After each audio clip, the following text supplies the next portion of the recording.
Well, it's been a long time since I've been on here. Almost or around 8 months to be exact, but I needed a break.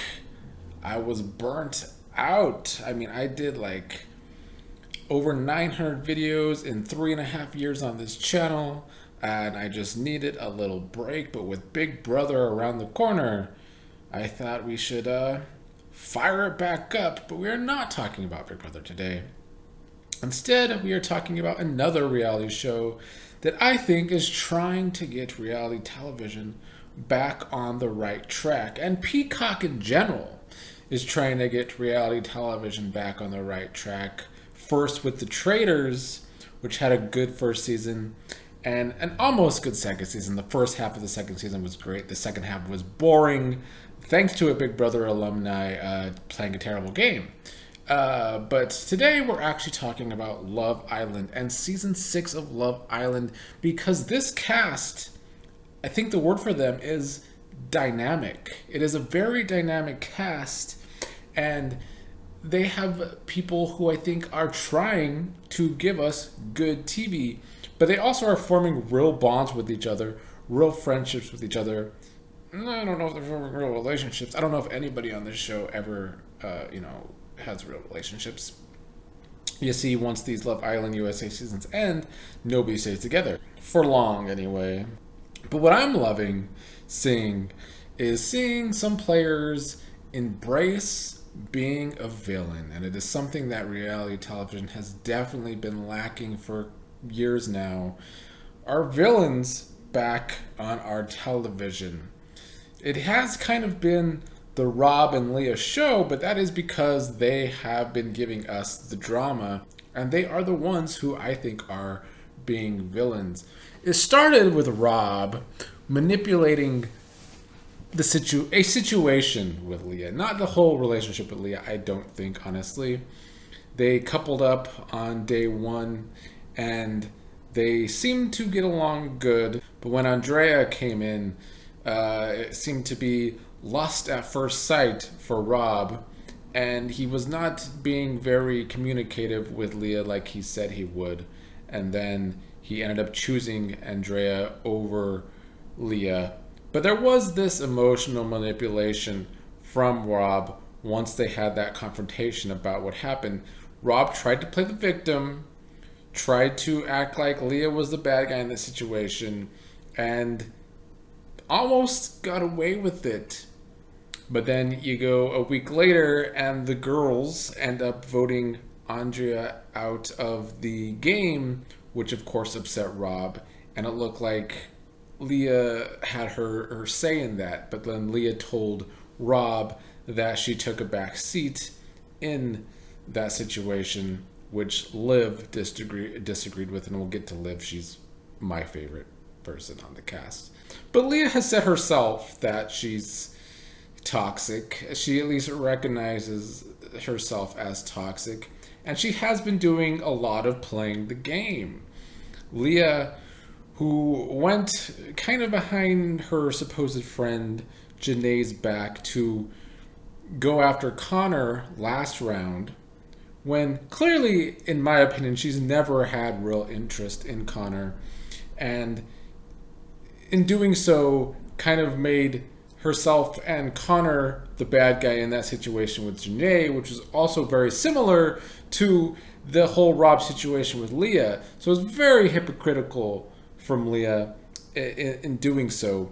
But I was glad to see Leah get caught up in all of her lies in these past couple episodes with Liv, because Liv, who came into this season very early, is my favorite because she does tell it like it is. Liv is very real. She's also very much a girl's girl and will stick up for the girls, which I think is needed in a lot of these Love Island seasons. So I think Leah messed with the wrong one in Liv. And we saw in Friday night's episode that Liv is not the one to be messed with, because Leah, in all of her hypocrisy and all of her toxic energy, in all of her manipulation, doesn't like to apologize to people, because much like Rob, Leah also tries to play the victim, and that did not work on Liv. Liv got Leah to apologize to her, which I think is a pretty big deal. So big ups to Liv there. I'm hoping she does not get eliminated before Casa Amor. That's going to piss me off if so. But a little bit more about Leah and Rob for that matter. I don't want to pick them apart too much because I appreciate the drama that they are giving us. It has been missing, this kind of drama has been missing from reality television these past 5 years or more. On the CBS shows, we get a lot of kumbaya these days that I just do not enjoy. Or we get the extreme end, the extreme opposite of that, where everyone is super problematic and dramatic for the wrong reasons, non-entertaining reasons. But here we get to see people being messy, people being toxic, but also being entertaining for, in my opinion, the right reasons. So I don't want to jump all over Rob and Leah too much as people. I just want to say that their personas come off as villainous because they have been playing the game. They have been trying to manipulate. And neither of them are good at it. I guess Rob is slightly better than Leah because Rob, at least to the guys anyway, he's their buddy, he's their friend, he's their pal. And him getting upset with Kendall during the game just kind of showed the victim complex that Rob constantly tries to play in that house. Leah is not as good at the manipulation game, but she's constantly trying to manipulate situations. She was good manipulating Connor to choose her in the last round to keep her in the game, only to play him this round and he gets eliminated because she's going around picking somebody else.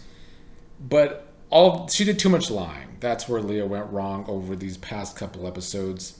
And lying in situations where people can easily call her out on the lies. And when Liv is somebody in that situation who has no problem being a straight shooter,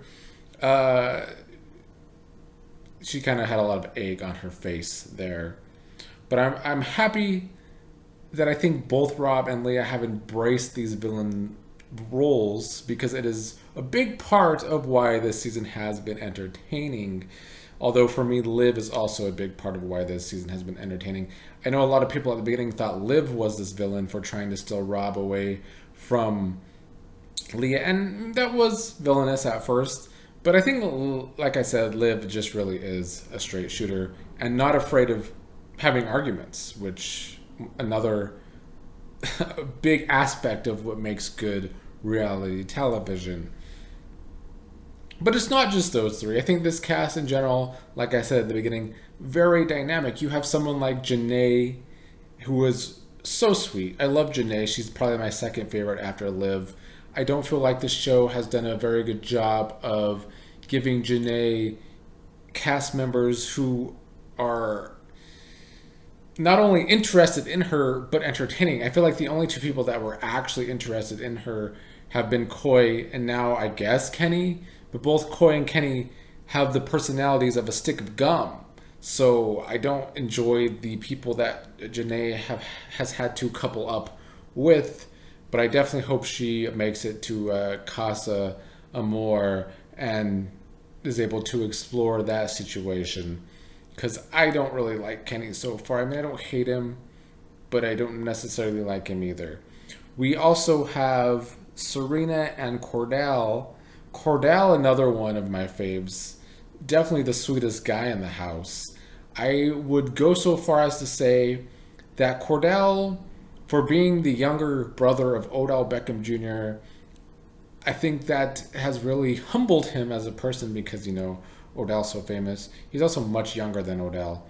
But I would go so far as to say that Kordell is the most secure guy I've ever seen on Love Island, USA. Because men's egos always get involved on TV shows like this in general, but especially on Love Island. I think Kordell is very secure in who he is, very secure in going with the flow And to be with somebody like Serena, who I think is kind of tough to be with on a show like Love Island, because she wants to take things so slow. Kordell has done very good at being able to handle that situation.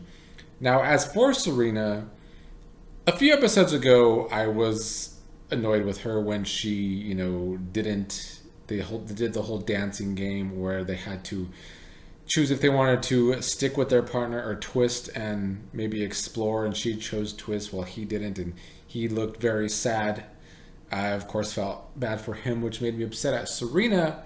But then when Serena went on the date with the new guy, Nigel, and also took it very slow with Kordell, it did show that Serena has been true to her word this whole time. Because I think a lot of us were worried that Serena was just friend zoning Kordell and not actually interested in him whatsoever, and just saying I like to take things slow when really she was looking to dump him and move on. But she didn't do that, and she hasn't done that. I think Serena really does just like to take things slow, and I can't fault her for that. I mean, it might be the only real way to find a connection on this show, because Love Island is not set up to actually find a love connection. Let's keep it 100. That's why in Love Island US, no couples that make it to the end stay together for very long after the show actually ends. So I like Serena's style here, and I no longer am annoyed with her like I was a few days ago, because I do think she has proven herself to be true to her word, which I respect.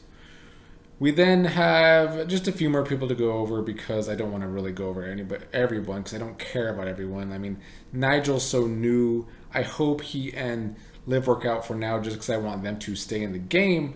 I don't know which couple I want to be dumped at this point, though. If one more couple is going to be dumped before Casa Amor, I actually want it to be the only real couple in there, that being Aaron and Kaylor, because I do not like Aaron. I don't know what it is about him. I think he's just such a bro that I find him very annoying, he's such a bloke that I find him so very annoying. He goes so hard for the guys, but like, he was so upset when they voted out Andrea just for Rob, just kind of dismissing the other girls that were safe.